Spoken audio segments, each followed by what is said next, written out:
యాగదిలో కడుపు లేదు అయ్యాగను ఓ పిల్లలు చేపలు పెడతాను నీళ్ళు మునిగి నలుగురు వేగట్టు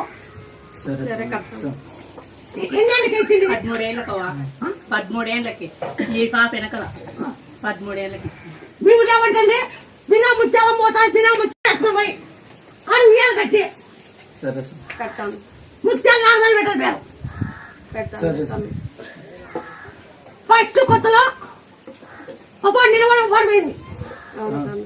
అవును పెళ్ళి అయిన కొత్తలో ఒక నిలబడి పోయింది పారి పోయిందా లేదా పోయిందంటే పోయిందను లేదంటే లేదన్నా పోయింది ఒకసారి పోయింది అందుకే కదా నాకు అందుకే సంతానాన్ని ఇమ్మని మిమ్మల్ని కొడతాను తల్లి తిరుపతి పోయి వచ్చింది చూసావా